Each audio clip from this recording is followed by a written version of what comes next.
स्वागत है दोस्तों आपका आपके YouTube चैनल टोटल एक्सप्लेन में। आज के इस वीडियो में हम बात करेंगे झारखंड लोक सेवा आयोग द्वारा निकाली गई वैकेंसी सहायक लोक अभियोजक के पद पर सीधी भर्ती के बारे में, जिसकी आवेदन करने की अंतिम तिथि 21 जुलाई 2025 है। इस वैकेंसी में कुल पदों की संख्या 134 है, जो विभिन्न कैटेगरी के लिए अलग अलग निर्धारित की गई है। इस नोटिफिकेशन का लिंक मैं डिस्क्रिप्शन बॉक्स में दे दूंगा, जहां से आप डायरेक्टली इसको डाउनलोड कर सकते हैं। और अब बात करते हैं सैलरी की। सैलरी यहाँ पे आपको अच्छी खासी देखने को मिल जाती है पे लेवल 8 की, जो 47,600 से शुरू होकर 1,51,100 रुपये तक जाएगी। फिर अब बात कर लेते हैं एजुकेशन क्वालिफ़िकेशन की। इसके लिए आपको क्या क्या एजुकेशन क्वालिफ़िकेशन चाहिए। इसके लिए नियुक्ति के लिए उम्मीदवार की न्यूनतम शैक्षणिक योग्यता विधि स्नातक व डिग्री होगी, जो अधिवक्ता के रूप में न्यायालय में प्रैक्टिस करने के लिए निबंध हेतु अनिवार्य है। फिर इसके बाद और भी एडिशनल क्वालिफ़िकेशन में आपको कंप्यूटर का संचालन का प्रमाण पत्र होना चाहिए, आपको कंप्यूटर का ज्ञान होना चाहिए। उम्र की बात करते हैं तो 1/8/2024 से न्यूनतम आयु 21 वर्ष, अधिकतम आयु 45 वर्ष है, जो विभिन्न कैटेगरी के लिए अलग अलग निर्धारित की गई है। अब बात करते हैं एग्ज़ाम पैटर्न के बारे में। एग्ज़ाम पैटर्न 3 चरणों में संपन्न होगा। पहले प्रारंभिक परीक्षा, फिर मुख्य परीक्षा। मुख्य परीक्षा में लिखित परीक्षा और साक्षात्कार होगा, मतलब इंटरव्यू। जिसमें प्रारंभिक परीक्षा में प्रथम प्रश्न पत्र में सामान्य अध्ययन, जो कुल 100 अंकों का होगा, जिसमें समय 2 घंटे मिलेंगे। फिर द्वितीय पत्र में विधि विषयक होगा, जिसमें कुल अंक 200 के होंगे। फिर बात करते हैं आपको अप्लाई कैसे करना है। आपको jpsc.gov.in की ऑफिशियल वेबसाइट पे आ जाना है। ऑफिशियल वेबसाइट पे आते ही आपको बाईं तरफ न्यू नोटिफिकेशन का ऑप्शन दिखाई देगा। न्यू नोटिफिकेशन पर क्लिक करते ही आपके सामने एक ऐसा पेज खुल के आ जाएगा, जिसमें पहले और दूसरे नंबर पर लोक सेवा अभियोजक के नोटिफिकेशन है, जिसमें पहले रेगुलर के लिए और दूसरा बैकलॉग के लिए। यहाँ बैकलॉग का मतलब ये वैकेंसी पहले निकाली गई थी विभिन्न कैटेगरी के लिए, और विभिन्न कैटेगरी में से कोई भी कैटेगरी योग्य न पाए जाने के कारण पद खाली है, जिसमें वो भी भर सकते हैं, और नई रेगुलर वैकेंसी में सभी भर सकते हैं। तो आप या डिसाइड कर ले आपको कौन सी वैकेंसी पर क्लिक करना है। सबसे पहले वैकेंसी रेगुलर या दूसरे पे बैकलॉग। पेज सामने खुल के आएगा। अगर आपने पहले से ही OTR करके रखा है तब आप OTR से लॉगिन करके डायरेक्टली फॉर्म को भर सकते हैं। अगर OTR नहीं हुआ है तब आपको अपना OTR करना होगा। फिर इसके लिए आपको नीचे आना होगा। न्यू रजिस्ट्रेशन का बटन दिख रहा है लेफ़्ट साइड में, न्यू रजिस्ट्रेशन पर क्लिक करना होगा।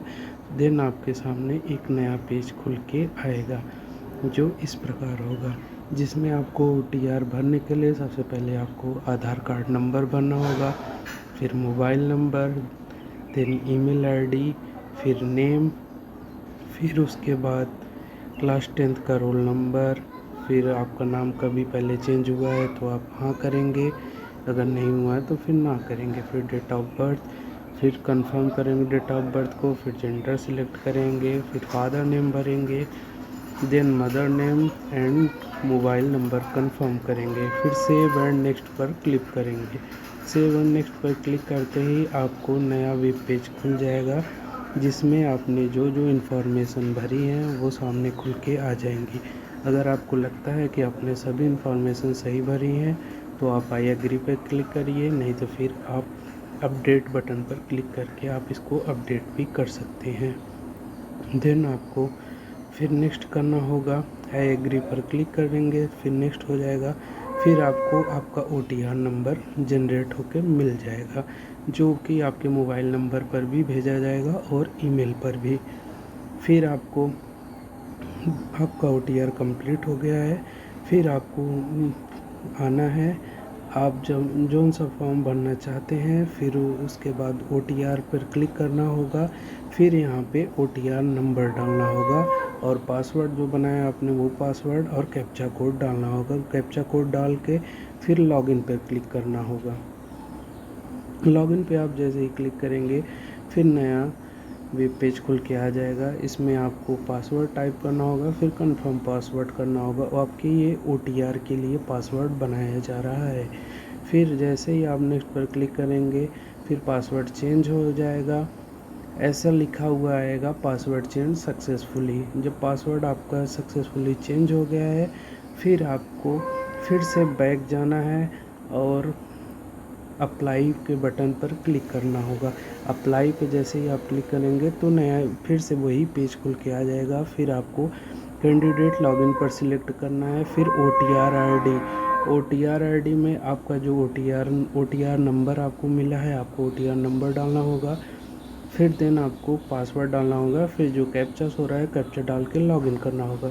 जैसे ही आप लॉगिन करते हैं आपको इस तरह का वेब पेज सामने मिल जाएगा, जिसमें आपको अपनी और भी इंफॉर्मेशन भरनी पड़ेगी। इंफॉर्मेशन भरने के लिए सबसे पहले आपको OTR डिटेल्स पे जाना होगा। OTR डिटेल्स में यहाँ एरो बना है, फिर एडिट के ऑप्शन पे जाना होगा। एडिट के ऑप्शन पे जाते ही आपको दिखाई देगा आपने जो चीज़ें भरी होंगी सब वो अपने से शो होगा। फिर आपको कुछ अगर चेंज करना है तो चेंज कर सकते हैं, नहीं तो सेव एंड नेक्स्ट पर क्लिक करेंगे। सेव नेक्स्ट पर क्लिक करते ही फिर दूसरा वेब पेज खुल के आ जाएगा, जिसमें आपको साइन और फ़ोटो अपलोड करनी है। फ़ोटो आपकी 10 KB से 50 KB के बीच में होनी चाहिए और जो साइन है वो 2 KB से 20 KB के बीच में होनी चाहिए। साइन एक सफ़ेद बैकग्राउंड पर ब्लैक पेन से करना होगा। फिर आपको सेव एंड नेक्स्ट पर क्लिक करना होगा। सेव एंड नेक्स्ट पर क्लिक करते ही आपके सामने दूसरा वेब पेज खुलकर आ जाएगा, जिसमें आपको कैटेगरी, सिटीजनशिप, डोमिसाइल और एड्रेस को भरना होगा। कैटेगरी सिलेक्ट करने के बाद आपको जो इन्फॉर्मेशन मांगे उसको भर दें। भरने के बाद सेव एंड नेक्स्ट पर क्लिक करें। सेव एंड नेक्स्ट पर क्लिक करते ही आपके सामने दूसरा वेब पेज खुल के आ जाएगा, जिसमें आपको एजुकेशन एंड एक्सपीरियंस भरना पड़ेगा। एजुकेशन एंड एक्सपीरियंस भरने के लिए सबसे पहले वो खाली बॉक्स में जो इन्फॉर्मेशन मांगे आपको भर के फिर ऐड करना होगा। जैसे ही आप ऐड करेंगे तो धीरे धीरे वो सारे ऐड हो जाएंगे। पहले आपको 10th का अपलोड करना होगा, फिर 12th का, फिर graduation and then post graduation. फिर आपके ये एजुकेशन क्वालिफ़िकेशन अपडेट करने के बाद सेव एंड नेक्स्ट पर क्लिक करना होगा। सेव एंड नेक्स्ट पर जैसे ही क्लिक करेंगे आपके सामने नया वेब पेज खुल के आ जाएगा, जिसमें आपको जो आपने इन्फॉर्मेशन भरी है सब सामने खुल के आ जाएंगी। आपको चेक करना है सब इन्फॉर्मेशन करेक्ट है या नहीं। अगर इन्फॉर्मेशन करेक्ट है तो देन ओके, नहीं करेक्ट है तो फिर अपडेट करके करेक्ट करना होगा। अगर करेक्ट है तो ये चेक बॉक्स पर क्लिक करके कंफर्म करना होगा। कंफर्म करते ही आपका OTR प्रोफाइल सक्सेसफुली कंप्लीट हो जाएगा, जिसके बाद आप अपने OTR से कोई भी फॉर्म JPSC के द्वारा निकाला गया कोई भी फॉर्म भर सकते हैं। देन आपको यहाँ OTR नंबर मिल जाएगा। फिर आपको पूरा बैक जाना है। बैक जाने के बाद JPSC के ऑफिशियल वेबसाइट पे जाना है, फिर अप्लाई फॉर्म पे जाना है। फिर अप्लाई फॉर्म पे जाना है। फिर उसके बाद जब वैसे वेब पेज खुल के आ जाएगा, फिर वहाँ पे आपको OTR नंबर, फिर आपको ऐसा वेब पेज खुल के सामने आ जाएगा। 1 मिनट अभी दिखाता हूँ। हाँ, ऐसा वेब पेज खुल के आ जाएगा, जिसमें आपको OTR ID पर क्लिक करना होगा, फिर OTR नंबर, OTR पासवर्ड और कैप्चा डाल के लॉगिन करना होगा। आप जैसे ही लॉगिन कर लेंगे तो फिर यहाँ से एक नया वेब पेज खुलकर ठीक इस प्रकार का वेब पेज खुल जाएगा। ऐसा वेब पेज खुल जाएगा। फिर यहाँ पर अप्लाई फॉर पोस्ट का एक राइट हैंड साइड पर अप्लाई फॉर पोस्ट का एक दिख रहा है टैब, वहाँ पे क्लिक करना होगा। अप्लाई फॉर पोस्ट पर टैब पे क्लिक करते ही आपको आपको एपीओ का फॉर्म देखने के लिए मिल जाएगा। एपीओ पर क्लिक करते ही आपको आपके सामने वो खुल के आ जाएगा फॉर्म।